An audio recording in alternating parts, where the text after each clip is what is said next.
सोनपुर गांव की सुबह किसी कविता जैसी सुंदर थी। चारों तरफ हरियाली और चिट्ठियों की चहचहाहट। इस साल मानसून ने ऐसी कृपा की थी कि खेत सोने की तरह चमक रहे थे। माधव अपनी धोती कसे पसीने से लथपथ होकर खेत की मेड़ पर खड़ा था। वाह रे मेरे मालिक, ऐसी फसल तो पिछले 10 सालों में नहीं देखी। इस बार तो ऐसा लग रहा है जैसे मक्के की हर बाली मुस्कुरा रही है। अरे माधव भाई, क्या देख रहे हो? इस बार तो हमारी मेहनत ने रंग लाई। इस बार मेरे खेत में भी मक्का बहुत अच्छी हुई है।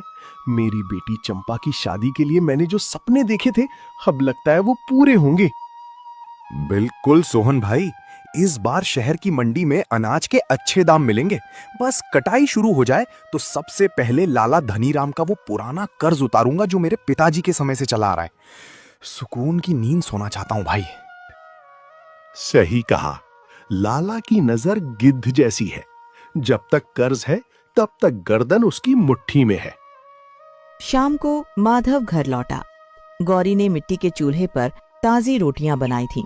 घर में गरीबी तो थी, पर संतुष्टि का माहौल था। सुना है कल से गांव में फसल की कटाई का उत्सव शुरू हो रहा है। मैंने मंदिर में मन्नत मांगी है कि इस बार सब कुशल मंगल रहे। गौरी, इस बार फसल बेचकर मैं तुम्हारे लिए वो चांदी की पायल जरूर लाऊंगा जो तुम पिछले साल मेले में देख रही थी। और हाँ, घर की छत की खपरेल भी बदलवानी है। पायल की छोड़िए, बस कर्ज उतर जाए और हमारे पास 2 वक्त की रोटी का इंतजाम रहे, वही मेरे लिए गहना है। मेहनत का फल मीठा होता है, ऊपर वाला देख रहा है। रात के तीसरे पहर अचानक हवाओं का रुख बदल गया। जो हवा ठंडी और सुखद थी, वह अब साय साय की डरावनी आवाजें करने लगी। काले बादलों ने चांद को निगल लिया। गौरी, देखो ये बादल कैसे गरज रहे हैं। मौसम को क्या हो गया? ऐसा लग रहा है जैसे आसमान फट पड़ेगा। हे भगवान, ये बिन मौसम बरसात कैसी? फसल अभी खेत में ही पड़ी है, कटी भी नहीं। देखते ही देखते मूसलाधार बारिश शुरू हो गई। उधर माधव मूसलाधार बारिश को देख घुटनों के बल बैठकर रोने लगा। नहीं, ये तूने क्या किया मालिक? कुछ दिन और रुक जाता, बस कुछ दिन। मेरी साल भर की मेहनत, मेरे सपने सब बह रहे हैं। हे भगवान, ये अन्याय है। 2 दिन बाद जब सूरज निकला तो उसने सोनपुर की मुस्कुराहट नहीं बल्कि उसकी लाश देखी। खेत जलमग्न थे, अनाज की बालियां कीचड़ में सनी हुई थीं। सोहन अपने खेत के किनारे सर पकड़ कर बैठा था। सब खत्म हो गया माधव। चंपा की शादी, मेरा घर, सब इस पानी में बह गया। अब हम क्या खाएंगे? भगवान ने दिया था, भगवान ने ले लिया। पर अब लाला धनीराम हमें चैन से जीने नहीं देगा। वो तो इस तबाही में भी अपना मुनाफा ढूंढेगा। जहां पूरा गांव अपनी बर्बादी पर आंसू बहा रहा था, वहीं गांव के ऊंचे मकानों में बैठा लाल धनीराम अपने नौकर मुनीम के साथ बैठा था। इसे कहते हैं ऊपर वाले की मेहरबानी। बारिश ने किसानों की कमर तोड़ दी है और अब ये सब गिड़गिड़ाते हुए मेरे पास आएंगे। अब वक्त है इनके खेतों पर अपना झंडा गाड़ने का। लेकिन मालिक, माधव तो बहुत मेहनती है। उसने कहा था कि वो इस बार पाई पाई चुका देगा। उसकी फसल तो पूरी मिट्टी में मिल गई, बेचारा बर्बाद हो गया। वही तो मजा है मुनीम। बर्बाद आदमी ही तो अपनी जमीन सस्ते में लिखता है। माधव के पुरखों की वो 5 बीघे जमीन बड़ी उपजाऊ है। आज शाम उसे बुलावा भेजो, कहना लाला ने हिसाब मांगा है। शाम ढले, माधव थके हुए कदमों से लाला की हवेली पहुंचा। उसके कपड़े मिट्टी से सने थे और आंखों में नींद नहीं बल्कि हताशा थी। राम राम लाला जी, आप तो जानते ही हैं कि गांव पर क्या बीती है। मेरी सारी फसल। अरे माधव, ये दुख किसी और को सुनाना। मुझे अपनी फसल से मतलब नहीं, मुझे अपने 10,000 रुपए और उसका ब्याज चाहिए। हिसाब कहता है कि आज पैसे वापस मिलने चाहिए थे। लाला जी, बस 2 महीने की मोहलत दे दीजिए। मैं मजदूरी करूंगा, शहर जाकर पत्थर ढूंढूंगा, पर आपका कर्ज चुका दूंगा। मजदूरी? तेरी मजदूरी से तो मेरा ब्याज भी नहीं निकलेगा। देख माधव, सीधा सा हिसाब है। या तो कल सुबह तक पैसे ला, या इस कागज पर अपने अंगूठे का निशान लगा दे और अपनी जमीन मेरे नाम कर दे, वरना गांव के बीचों बीच तुझे और तेरी पत्नी को नीलाम कर दूंगा और जबरन जमीन लिखा लूंगा। लाला जी, वो जमीन मेरी माँ जैसी है, ऐसा मत कीजिए। वक्त कल सुबह तक का है, चल जा अब। कल तक पैसे नहीं लौटाया तो मैं तुझे देखता हूं।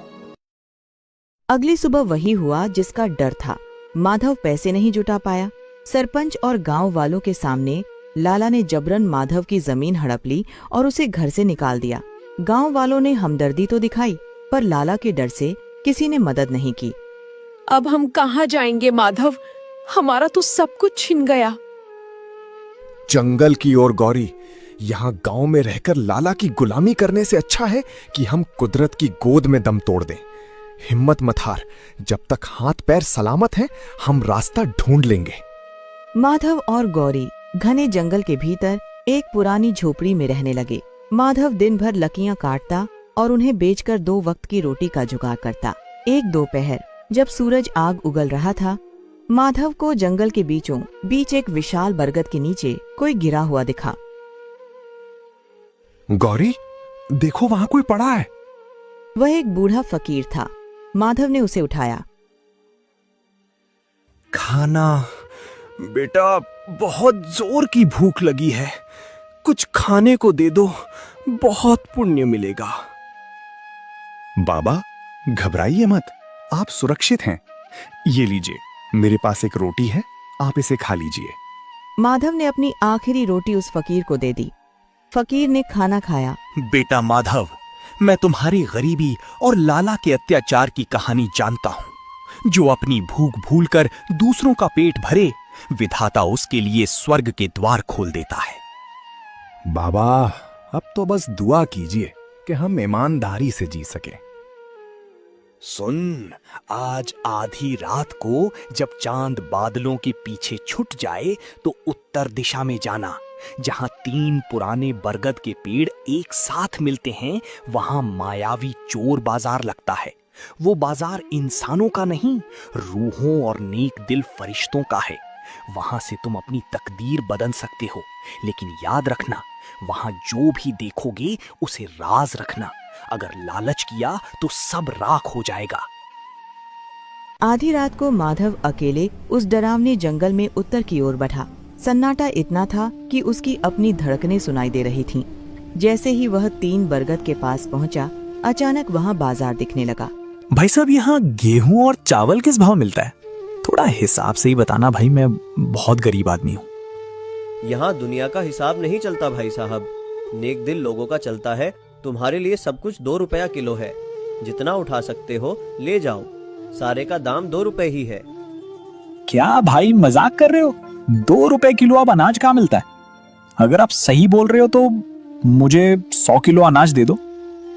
अरे नहीं भाई, मैं मजाक नहीं कर रहा। यहाँ सब कुछ सस्ता मिलता है, यही तो हमारे बाजार की खासियत है। ये लीजिए अपने 100 किलो अनाज।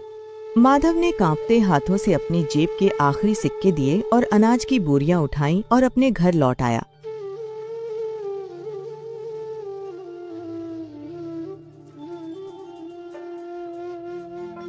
माधव, इतना बढ़िया अनाज और इतना सारा, क्या आपने चोरी की है?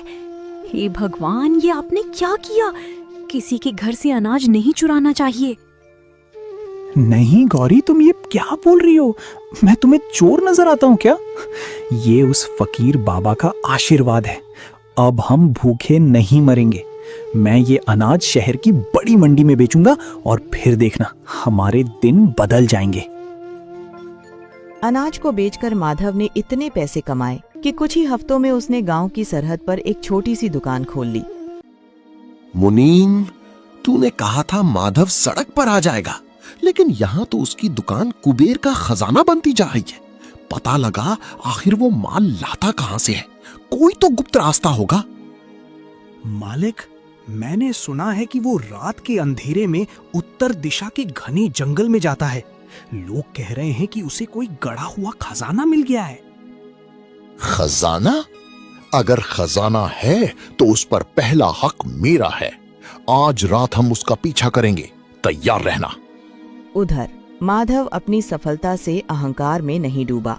वह आज भी गरीबों को मुफ्त में अनाज बांटता था। एक दिन वही रहस्यमयी फकीर माधव की दुकान पर प्रकट हुए। बेटा माधव, तुम्हारी ईमानदारी देखकर मैं तुम्हें ये जादुई सिक्का देता हूँ। इसे अपनी दुकान के गल्ले यानी तिजोरी में रखना।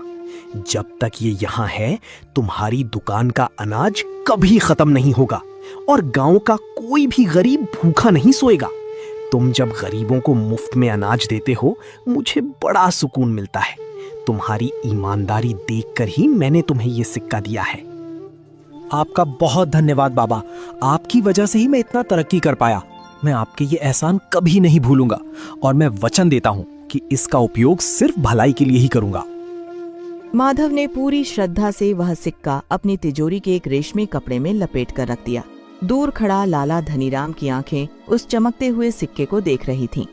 अगली रात जब माधव जंगल की ओर गया, लाला धनीराम और मुनीम ने उसका पीछा किया। माधव जैसे ही उन 3 बरगद के पेड़ों के पास पहुंचा और मायावी बाजार प्रकट हुआ, लाला और मुनीम झाड़ियों में छिपकर देखने लगे। मालिक, ये तो भूत प्रेत का बाजार लग रहा है। चलिए वापस चलते हैं। चुप कर कायर, देख माधव उस साई से अनाज ले रहा है। अगर उसे 2 रुपए में मिल सकता है तो मैं अपनी ऊंची पहुंच दिखाकर सारा बाजार ही खरीद लूंगा। जैसे ही माधव वहां से निकला, लाला धनीराम सीना तान कर दुकानदार के पास पहुंचा। ओ भाई, सुना है यहाँ माल बहुत सस्ता है। मैं लाला धनीराम हूँ, इस इलाके का सबसे बड़ा साहूकार। ये ले 100 रुपए, मुझे अपनी दुकान का सबसे कीमती माल दे दे। यहाँ सौदा सिक्कों से नहीं, इंसान की नीयत से होता है। तुम जितना अनाज चाहो ले सकते हो, लेकिन याद रखना, यहाँ से ले जाया गया सामान तभी तक असली रहेगा जब तक तुम उसे ईमानदारी से बेचोगे। अरे तू माल दे, ईमानदारी की बात उस बेवकूफ माधव से करना। लाला खुशी खुशी अनाज की 20 बोरियां अपने घर लाया। उसने सोचा कि सुबह होते ही वह इसे शहर में बेचकर माधव से भी बड़ा आदमी मुनीम, बन जाएगा। जरा एक बोरी खोल तो देखूं तो सही कैसा दिखता है ये जादुई अनाज। मुनीम ने जैसे ही बोरी का मुंह खोला, उसकी चीख निकल गई। बोरी के अंदर अनाज नहीं बल्कि काले नुकीले पत्थर भरे थे। लाला ने पागलों की तरह सारी बोरियां खोली, लेकिन हर बोरी से सिर्फ पत्थर और धूल निकली। धोखा! उस दुकानदार ने मुझे ठग लिया। लेकिन माधव का अनाज तो असली था। इसका मतलब उस अनाज में जादू नहीं, उस जादुई सिक्के में जादू है। मुनीम, आज रात हमें वो सिक्का चुराना ही होगा। जब सिक्का मेरा होगा तो ये पत्थर भी सोना बन जाएंगे।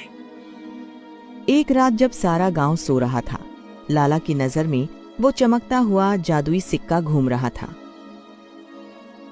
जल्दी चल मुनीम, पैरों की आवाज मत कर, वरना गांव वाले जाग जाएंगे।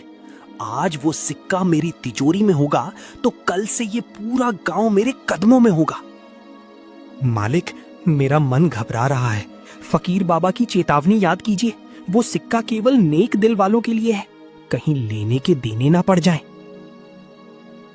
चुप कर डरपोक, तुझे लाना ही नहीं चाहिए था। इतना डरता क्यों है तू? बस एक बार वो सिक्का हाथ लग जाए, फिर देख मैं क्या करता हूं। दोनों दबे पांव माधव की दुकान का ताला तोड़ और तिजोरी से वो कीमती सिक्का चुरा लिया। अगली सुबह जब माधव दुकान पहुंचा तो उसके पैरों तले जमीन खिसक गई। गल्ला खाली था और जादुई सिक्का गायब। सिक्के के जाते ही दुकान में रखा सारा अनाज पल भर में धूल बन गया था। नहीं, ये क्या हुआ? बाबा का दिया हुआ आशीर्वाद चला गया। अब मैं गांव वालों की मदद कैसे करूंगा? कौन पापी है जो मेरा सिक्का चोरी किया? अब तो मेरा अनाज भी मिट्टी बन गया है। अब मैं कैसे जीऊंगा? हे भगवान, ये क्या हो गया?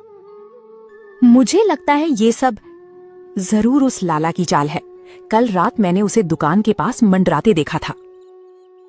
उधर लाला के घर पर मातम छाया था।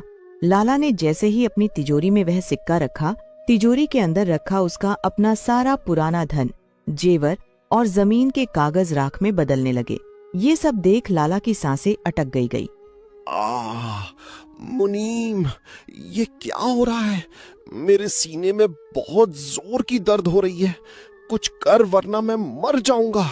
बचा मूछी। तभी वहां माधव गांव के सरपंच को लेकर आ जाता है। लाला को जमीन पर तड़पता देख सरपंच ने सब समझ लिया। लाला, तुमने माधव का आशीर्वाद चुराया, पर तुम भूल गए कि कुदरत का इंसाफ सबसे बड़ा होता है। तुमने दूसरों की रोटी छीनी, इसलिए आज तुम्हारा अपना धन भी राख हो गया और अब तुम भी नहीं बचोगे। माधव, मुझे माफ कर दो। मैंने बहुत से गांव वालों को लूटा है। अपनी ये सिक्के ले लो, मगर कुछ भी करके मेरी जान बचा लो माधव। मैं तुम्हारे सामने हाथ जोड़ता हूं, बहुत दर्द हो रहा है। लाला जी, वो सिक्का लालच की जगह नहीं, भलाई की जगह रहता है। उसे आपने जिस हाथों से उठाया था उसी हाथों से लौटा दो, वरना तुम्हारी जान चली जाएगी। ये लो माधव, और मेरी जान बचा लो, वरना मैं मर जाऊंगा। जैसे ही लाला ने सच्चे मन से अपनी गलती मानी और वो सिक्का लौटाया, खुद ब खुद धीरे धीरे लाला की तबीयत ठीक होने लगी। मगर वो अब समझ चुका था कि लालच करने और दूसरे का हक मारने वाला कोई इंसान कभी सुखी नहीं रहता।